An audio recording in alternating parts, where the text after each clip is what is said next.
The following is a special presentation of Tony Kurre Radio. One of my best buds, I am so blessed to be doing a radio show and have a radio company, TKR, where I just get to sit around all day and do podcasts with some of my best buds. And Mark Ingram is certainly that guy, athletic director for the UAB Blazers. This is called the UAB Director's Chair. We've been doing it for about 3 or 4 years. Mark, how you doing? How's the new year treating you so far? Good? Outstanding. Happy New Year to you. Happy New Year to you, too. The first thing I do before we get set, by the way, I have a classic rock question that I'm going to ask you that is just crazy. At the end, that everyone needs to listen to. If you're a classic rock fan, you're going to love this question, and I can't wait to hear your answer. We'll get it in about 20 or 25 minutes. I usually put college sports in my Google search engine there, and I hit news and just see what's going on in the world of college sports because you're an athletic director. We can talk X and O's with anyone else. And the first story I see is coming from the NCAA president, Charlie Baker. He has issued the following statement regarding sports betting indictments in college athletics. I'm sure you've seen this. Protecting competition integrity is the utmost importance to the NCAA. We are thankful for law enforcement agencies working to detect and combat integrity issues and match manipulation in college sports.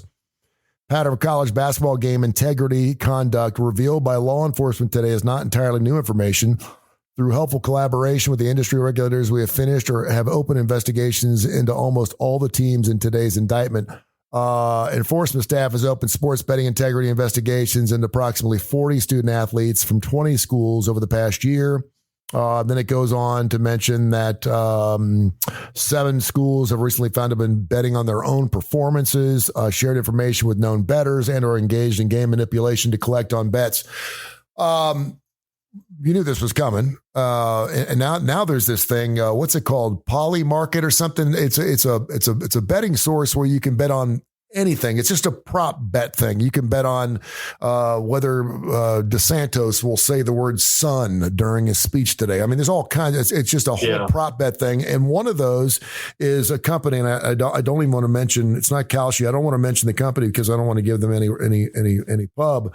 But it's a company that just does transfers. They're going to do all transfers. That you can bet on your favorite players transferring. Where will they transfer? How soon will they transfer? How many times will they transfer? How long will they play? Yeah, I mean, whatever we can gamble on, man. Whatever we can make money on is what we're doing.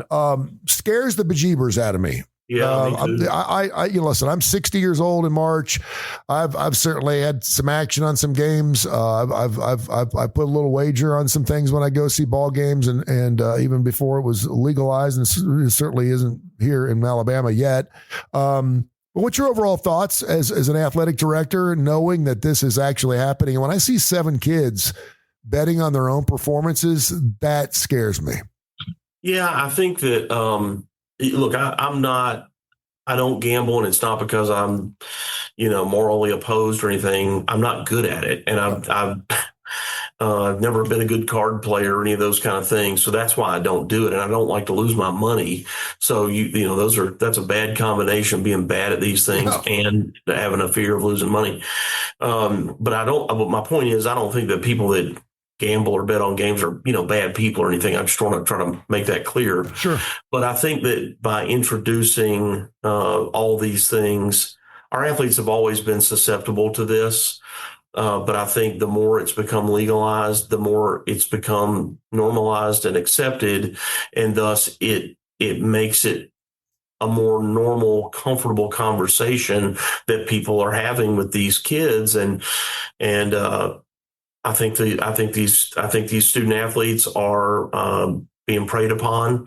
I think there are a lot of really, they're predators is what they are, but they're people that they're very convincing. You're never going to get caught or whatever, so there's kids who they bet on things just through like a legal gambling site, and they don't think it's any big deal. They get in trouble, or a person approaches them and says, "Hey man, if you'll help fix this game, we're going to make a lot of money and I'm going to share it with you," whatever. And they think it's not going to happen. And then, but it's just ugly news, for the association of that institution. It really is. And it's weird because you're like, so a guy comes up and says, "Hey, miss, and I know you can go for 25 any night you want. Let's make it under 25 tonight. I'll give you $500 to throw the game." And again, and you think, well, golly, these guys are making millions of dollars now. What's $500? Well, not everyone's making that kind of money. And they're not all making it, and it just started. The part that really bothers me, and I've seen these commercials run by the NCAA, are the bullying and the life threats on these kids. Because if this is something that you're consuming yourself with and you're agreeing to do it, look out, because there's a lot of people that, listen, anytime you're gambling on an 18-year-old, you don't know what they did last night. You don't know what they're going through with their girlfriend. You don't know how they travel, and you're betting your hard-earned money. I mean, that's on you. You're betting hard-earned money on Saturdays People get in tough situations, and this is whether they're young people or old people. People sometimes make risky financial decisions that don't work out, and then they find themselves in a sense of panic. And then they do something thinking it will fix it, but it only makes it worse. I mean, this is a tale as old as time, and in some cases, this is it. So it's another reason why players, listen, I'm just, you do what you got to do. That's why players shouldn't ever gamble on anything. I'm not talking about themselves or anyone else, because if you do get down and you have leverage, that guy's going to come to you and say, listen, you owe me $2,000, but it's going to go away if you can go under 16 tonight. Yeah. I mean, that's how it works. And so it's just, please be careful. I hate it because, I mean, I knew what I was like, 18-year-old with money. I remember the first time I got my paycheck and I was working 3 jobs, and, I certainly, I was making $30,000 a year. I always thought that if I made $1,000 for every year of my age, I would be rich. I turned 60 this year, and I can tell you right now, 60 grand. That ain't cutting it. 60 grand ain't cutting it, brother. So we're all looking for ways to make a little supplementary income on the side. So keep that in mind. Also, the annual NCAA conference is going on this week up in Washington, D.C. And I know that Greg Sankey's had several things to say about that. Everyone wants to see what he's going to say because, well, it's his way and the Big Tens and everyone else's. And it seems like he is pulled back a little bit on the total autonomy, if you will, of the two conferences, having this breakaway situation where we have these massive super conferences and everything else. He said, I'm not sure if that would be really a smart thing for anybody. So it seems like he's crabbing back a little bit, doing the crab walk. But what do you expect to come out of those meetings? Is there anything in particular that you feel like needs to be addressed immediately? Because it's just wide open right now, man. Yeah, I have attended the NCAA convention before. It's interesting. It's where all of Division II and Division III does their voting for the entire year. So they do all of their rule voting at the convention. So when you go, if you're me, there are other conventions I go to, and I feel like I know everybody in the building, and there's 10,000 people there, and I feel like I know everybody. Yeah. This is the opposite. There's 10 or 20,000 people there, and I know 3 of them. It's really different. But there are some committees. If you're on an NCAA committee, which I've served on before, they will sometimes meet as part of the convention. What needs to come out of it is conversations around, are they going to expand the basketball tournament or not? And by gosh, when are they going to do it? And then the other things that they're not going to address, but that have to happen through the Football Oversight Committee are around the calendar, the football calendar. I'm a big proponent of changing the calendar. I think with all the challenges we have around transfer rules and whether or not the federal government will allow us to enforce our rules. People pick on the NCAA because they're not enforcing rules. Well, that's because every time they try to enforce a rule, somebody files a lawsuit and they find a sympathetic judge in their home state to overrule the NCAA, who is not, we don't have laws, we have bylaws, and you either follow them or you don't follow them. So we need some ability to enforce our own rules, but that's not going to happen at the convention. But the calendar issue, and what I mean by that is you got to look at the bowl calendar. You got to look at the playoff calendar. When do we have signing days, transfer portal, all that kind of thing. And I think we could solve a lot of problems that we have, not every problem. We could solve a lot of problems. I like that we moved to one transfer portal because coaches were like, look, we go through spring practice and then some number of players leave at the end of the spring and it's not enough time. I get that. But what's now happening that I think is worse is you have players opting out of bowl games because they're going to get in the portal. Mm-hmm. You know, we had started to see players opting out of bowl games because they were seniors and they didn't want to get hurt and they were real draft prospects. And I'll just say, I don't like that either, but that is what it is. But when you have kids and their team is even in the college football playoff, you know, there's a kid at Oregon, I think it was, that got into the portal and opted out of their semifinal game, which they lost. And I don't know, you know, how much of a factor he would have played. But the point is, you're still playing football. You're in the middle of the year, and like in the NFL, you can't do that. You know, you can't. First of all, you can't move around as freely as we do here because you're under contract. But you certainly couldn't leave in the middle of the season. You could, you know, there's a trade window, but like it wouldn't be in the playoffs. Yep. It's not during the playoffs at the end of in the championship season. And so here's what you do. You stop having the December signing day, which is really only for high school kids and really for high school kids who want to come in January. Mm-hmm. That's an incredibly small number of people. Even if Georgia has 25 of them this year, and I think they do, that's not really the model. And by stopping the signing day in December, what does that do?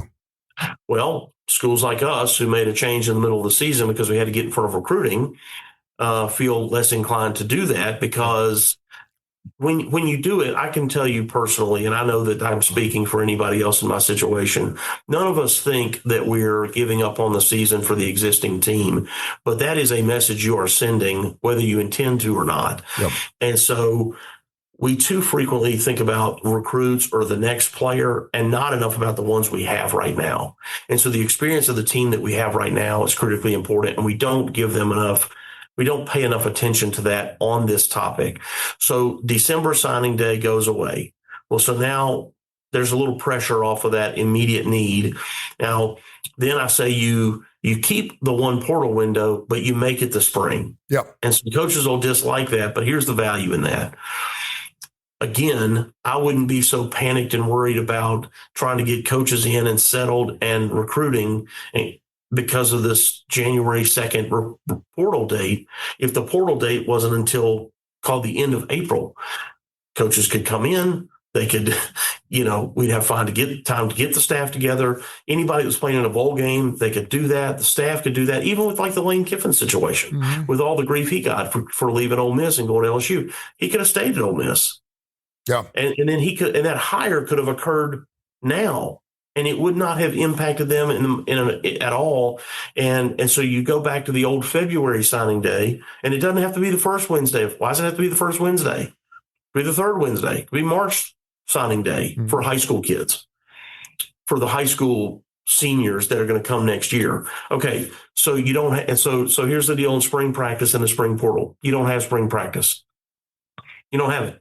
You just train. Just train and go to school in the spring. Kids want to be college students anyway.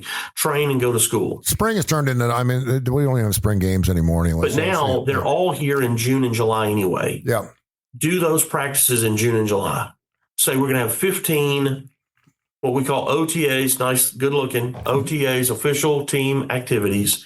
We're going to do that in the summer, June, July, and that fixes that.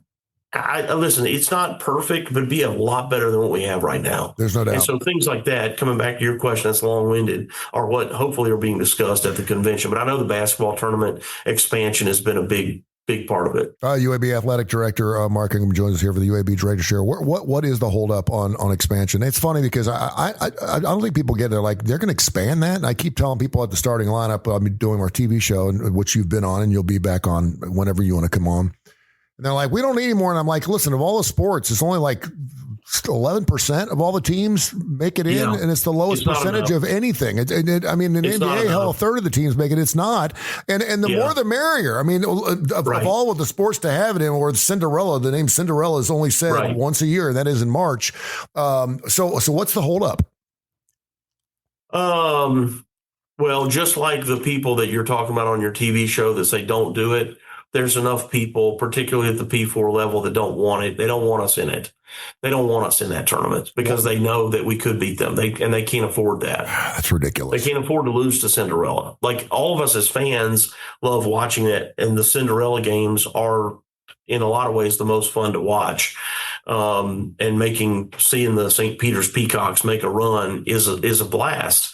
And as much as people want to belittle the small schools, Villanova's pretty darn good and has proven that by winning the whole thing. And Villanova is basically Samford, and we live down in Alabama. We don't know that. I lived 4 miles from Villanova. It is Samford. I'm just telling you. Yeah. The Pete Hanna Center is 10 times as nice as Villanova's arena. But Villanova is in the Northeast. They have a big fan following. They play half their games where the 76ers play, the Wells Fargo Center, because they get that many fans. So my point is, it's just a small private community school, but poof, they win the whole thing. And that's what makes the sport great. And you said it best at the beginning, which is the representation in the tournament is too small. I would say you eliminate the NIT, and instead of having 68, what you have is 64 plus the 4 in that first 4. Don't have the first 4. Just double the 64, go to 128. It's only one game. Yeah. Getting from 128 to 64 is only one game. You play it on our campuses because people go, where do we play the game? We play it on the campuses. And some people go, oh, that'd be impossible. Well, the NIT does it. Yeah. So we're saying that the NIT can figure this out, but the NCAA can't figure this out. That's ridiculous. If the NIT wasn't traveling teams around, we could travel everybody. We can do anything we want to do. I will say I like this first 4 in Dayton just because it's up the street from where I used to live. Yeah, you can still have it. You can still have it. Yeah. But it would be 64 games instead of 2. Yeah. I don't know who in their right mind would not want to see that happen. I mean, anytime you get a chance to continue your season and keep everybody would want that. Keep your fan base involved. It would still be a lower population, a lower percentage of people going to that postseason than what we have in football. Think about that. Think about that bracket, my friend. Woo! That thing would be like you'd have to write it on the side of a wall. That would be huge. No, what I'm saying is there's like 86 or 88 teams that go to bowl games out of 135. Yeah. Okay. In basketball, there's 68 that go to the NCAA tournament out of 353. Yeah, that's ridiculous. More teams should go. Hang some banners. And the coaches, in fairness to the coaches, which nobody ever wants because they're so well paid, people go, I don't care. Like, your success as a coach is largely predicated on did you or did you not get to the NCAA tournament? Yeah. And so I just think that for momentum for all of our programs, being in it, having a chance and the excitement around it, I just don't understand the reason. And I love hearing these guys, and it's just a total made up excuse. Well, we got to pay attention to the Masters weekend. It was the following Tony. It has nothing to do with anything. It's ridiculous. The truth is, yes, you do have to obey that. But why that's bogus is you could, if that was really the issue, we could move the basketball season up 3 days.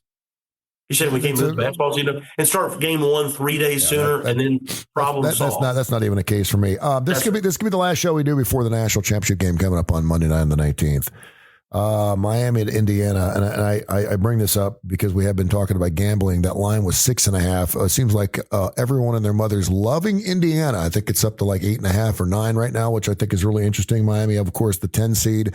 Very interesting story to have a 10 seed out of 12 teams actually going, and they're getting hot at the right time. And of course, we know their quarterback has already won a natty. He did that with Georgia as a backup quarterback 3 years ago. And here we had Fernando Mendoza, of the Heisman Trophy winner. Who do you have winning this football game on Monday night, and why? Well, I thought that Carson Beck played like Carson Beck the other night. He looked like the player that people talk about him being. He played a lot better game. Miami played a lot better game. They have really impressed me over their last couple of wins. Just played better football than even they had during the regular season. But I got to tell you, Indiana, their dominance the other night, I was stunned by. I mean, I thought they would win the game. You asked me last week, I think, and I said I thought they would win the game. I didn't think it'd be like that.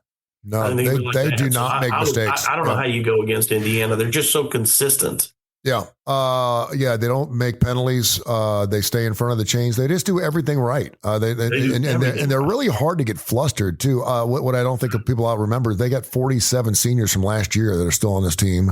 Yeah. They've got a lot of good leadership, and I don't think we say enough about guys that have been around the ball for a while. And they had a hell of a team last year. And a lot of people don't remember that Signetti's had quite the spin the last couple of years at Indiana. So he's done a fantastic job. All right, so you're liking Indiana, I'm assuming, in the game. I hope it's competitive. But something tells me if Miami gets down early in this game, it could be a bloodbath. Just because Indiana's a machine. But they've got a lot of firepower. Yep. I mean, they got that freshman receiver that was just Malachi Tony's been an unbelievable piece too. He's just unbelievable. He's exciting to watch. He is going to be something else at the next level. And they're strong up front on both sides of the ball. You know who Vinnie Vincent is, right? Of course you do. The ex-Kiss member. Oh yeah. He's got a brand new record coming out called Judgment Day Guitar Mageddon. And he says it is the greatest album of all time. Oh, that's a statement, Vinny. There are 18 cuts on this album. It's the greatest album that's ever been made. It's got a collaboration with a bunch of different people on it, including Robert Fleshman, formerly of Journey. It's got Kerry Jordan on drums. Robert Fleshman, of course, was doing the vocals on Journey, so you know that's got it. The first single is called "Ride the Serpent." Okay, right. So he's doing something a little different. He is going to controversially offer fans collector singles as individually signed and numbered CDs, each costing $200 plus shipping. Okay, so you can buy the album one song at a time at $200 a pop, and he'll only release the singles until he's got 1,000 pre-sales. So $200,000. He said this is the deal. There's no money in record labels. They're a dead end, he wrote on Facebook. Unless I get compensated for my work, the album stays unheard. The praise from a fan base is pointless unless I'm compensated first. I'm the manufacturer. I produce high-end product. I set the price accordingly. It's that simple. There's no argument here. There's no discussion. I've created an elite product for elite taste. So for the smash and grab EBT card group or self-entitled complainers bitching about price, F off. So it comes down to this. If the fan support is not there, which it does not appear to be, this record will not be released. Am I fine with that? Absolutely 100%. It will be the greatest album of all time, never to be heard, never to be released. If people want my music and think they're punishing me by not buying it because of the price, it matters not to me. They're the ones who will lose out. Is there any artist, dead or alive, knowing that you would be the only one to hear it, that you'd be willing to spend $200 to listen to it? If it is, who would it be? Oh, yeah. I mean, it's not Vinnie Vincent. I know. I'm thinking to myself, if like Eric Clapton did this, or it is a very interesting way of making a living. I don't know if Vinnie Vincent needs the money. I don't know what his issue is, but I do know that because of sharing and everything else, there's a lot of ways to rip off an artist, and they're not making their money. By the time I'm part of this deal where I have to write money to I had to write an exchange check to Sound Exchange every single month for every song I play. It's a pain in the butt. And then by the time everyone takes their little piece of the action, the artist gets a check for $17. It's kind of like a waitress, getting her check at the end of the week. She usually is the trash. But I was trying to think, is there anybody out there that I would be willing to pay $200 to hear like a special song just for me? And I think there's several I would probably do that for. But sure, yeah, $3,600 to get his latest album from top to bottom. I'm not sure I'd be willing to kind of spend that money. And then, by the way, the first single, by the way, is 8 minutes long. Yeah, I mean, I can see myself doing that for a song or two, but not 18 songs for anybody, for me personally. And that's tough, Vinny. Good luck, man. I don't know that quote is inspiring sales either. No, he said it looks like it's not going to happen, so he doesn't really give a rip. But I mean, But here's the deal, Mark. Why do you write the music? Why do you play the music? Why do you produce the music? You do it so your fans to play can for hear yourself. it. So to play for yourself. I mean, you're doing it, and of course, Fleshman's going to want to get paid. Everyone's going to want to make some money off this thing. So then they're not doing this 18. So, but it does make you wonder, because I think, 15, 20 years, maybe we'll look back on that and people want to hear this thing. And maybe it'll sound, but he says, let get a load of this. This is what he's comparing it to. Vinnie Vincent is his invasion. He doubled down on his boast, comparing it, Guitar McGavin, to legendary albums like Meet the Beatles, Led Zeppelin 2, Jimi Hendrix's Are You Experienced, Jeff Beck's Truth, and Cream's Wheel of Fire. He said That's great. He said it's right there with those albums. I'm sure that it is. It does make me want to hear it. I mean, I like to buy one single, just one. Maybe I could push it out there to get 1,000 pre-sales and just hear. I like to hear the one song, just because I think after one song you get the gist. Okay, if it's an 8-minute song called "Ride the Serpent," you'd know whether it was good or not. Right. You know what I mean? After that, you're kind of like, yeah, I'm pretty good. All right, man. You ought to hear Zakk Wylde's new album from Black Label Society. It's great. What is it again? Zakk Wylde's band, Black Label Society. You need to listen to that. It's great. All right, I'll do it. Black Label Society. I'll do it. I'll check it out. All right, UABsports.com, UABsports.com for all things. You have a basketball game on Sunday, 2 o'clock? It's Tulsa, 2 o'clock. They're 13-3, I believe, right now. Ooh, they're Tulsa's good. tough. Another great win for us on the road last night against Tulane. We played really well on the road. 3 straight road wins, hard-fought wins. Those guys are gritty. We, for some strange reason, have struggled at home a little bit, but need the fans there, man. Need to really show our support for Andy and that team, because I think they've got a lot of moxie with them and a lot of grit. They're fun to watch. Yeah, they are indeed. All right, thank you, my friend. We'll catch them next week. All right, pal. Thank you. This has been a special presentation of Tony Curry Radio.